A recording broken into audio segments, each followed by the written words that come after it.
his army composition really soon. He's gonna use fungal growth on those mass marines. Well, mass are only like 9, but that doesn't matter. Oh, there we have some action going on. Blue Flame Hellions are coming in for the expansion of EGIdrA, and he's roasting up a lot of drones, but Infestor's doing a nice fungal growth on all of the Hellions, and the Hellions get taken out by the Speedlings. So EGIdrA has been really good with his defenses, using his creep to spot, using his nice overlord placements to spot incoming attacks, even using this overlord to spot for an expansion once the circling is taken out, stuff like that. It's real solid play. And it looks like he's gonna take another expansion. Yeah, there it goes. But it looks like CO is moving out with a couple of Hellions again. But those blue flames are really good against those mass circlings. But the Ultralisk can wipe out these Hellions really quickly, so he's gonna back out wisely because the Infestors are coming in front and they are gonna fungal growth them, and that is not gonna be healthy for CO. The CO also has 2 Thors in the field. He also has a couple of Marauders in the field, as for some Marines, a couple of tanks, so he basically has more Hellions than Bio, and he's securing this high heal expansion. Now, ooh, this Banshee is whipping away at this hatchery, but the fungal growth goes on the Banshee. It's gonna shoot out 2 infested Terrans, yeah, infested Terrans, I said that right. We're gonna take the Banshee out, but yeah, there it goes.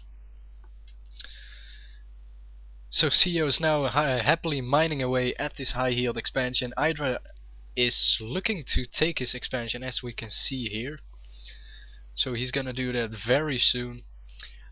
Now we also see some sensor towers for 2 sensor towers actually for CO coming up to spot any doom drops coming in, because Baneling drops into your mineral line is gonna be so effective. I really like to see some Baneling drops. Hello. I had to say hello. But Baneling drops on these ball of SCVs is gonna be really effective. I always like to see that. But we're gonna see some action here. It looks like a bunch of circlings. As for Infestors and Ultralisk in the Overlords are gonna drop off onto these tanks, and nice fungal growth on the Hellions. The Hellions cannot move anymore, but the Zerglings are all vanished now because of the tanks. But the Ultralisks are now target firing, and the Planetary Fortress goes down. He cannot repair it anymore, and the Planetary Fortress falls. Now the Ultralisks are happily chopping away at the siege tanks and the Hellions, but the Ultralisks are gonna get taken out. They were no match for the Thors, the Hellions, and the tanks. So, as it looks like CO is really committing to that Hellion, or at least mech play. He has a lot of Hellions. Let's see, he has 14 Hellions, 7 Marauders, 2 Thors, even a couple of Vikings and a Raven to join the party. And at the moment EGIdrA doesn't have that much. Oh, he's reinforcing his army really quickly. If we look at the income tab, we see that CO has 88 harvesters. Now where are they? They must be all look at them, all bunched up, ready to get Baneling dropped. Ah, lovely. But here we are, they can see, as we can see, they're long distance mining. So a couple of more Ultralisks are on the way. Look for them to take out this, oh never mind. He's already floated up, so he cannot do anything more. So as we can see, there's a lot of Ultralisks, 15 Ultralisks for EGIdrA and 33 Zerglings. Now EGIdrA doesn't have any Infestors anymore, but Infestors are really good against those kiting Hellions, but he opted not to go for them anymore. Whatever, he's the man. I trust in his in his decisions. So it looks like the Vikings are gonna spot all of these ultralists are coming in. The ultralists are chopping away at the siege tanks, at the Hellions, even SCVs getting pulled off just to fight in the battle, and it looks like even the Marauders are happily stimming away at these ultralists, but the ultralists are chopping away, removing a lot of tanks, but even Thors, Marauders, and more Thors are killing those ultralists, so the ultralists have to retreat. So now we can see that IdrA grabbed a bunch of investors again, because he basically really needs that fungal growth on those Hellions, for example. Some static defense for IdrA, and nothing really. I mean, yeah, I was wondering when this was gonna happen, because that Zergling, that pesky little Zergling which is standing there, yeah, there it goes by the auto turret, that need to get removed like immediately, because I don't get it. This massive building just can't land because there's like a little bug on the floor. How does it work? Doesn't that building just can't land and just splat? And then the Zergling is gone. It looks like another attack is coming in. Sia wasn't siege, so he's gonna take a lot of unnecessary damage, and a lot of ultralists are chopping away at the Thors and the tanks, and even the Marauders getting fungal growth, and the Marauders fall because of the planetary fortress, which is basically misplaced a bit. But there's more ultralists in the field. Yes, four ultras left at this position. It looks like that Hellion was pushing them away by himself. He's going like, "Go away, ultras! I'm the man. You need to go right now." Let's see for the upgrades. IdrA at the moment at +2 weapons and +5 now. Let's see, +3, level 3, and level 3 attacks. So he's on 3-3.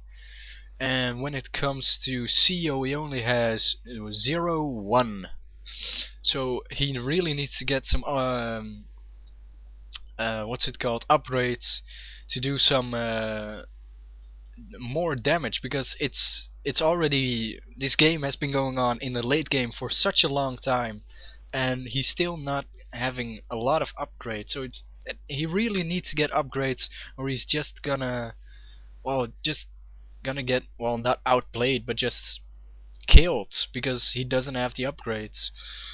So CO forced to lift off his command center again, gonna bring out a lot of Hellions, even a couple of SCVs to fight, but not microing his Hellions, and they're gonna take a lot of unnecessary damage.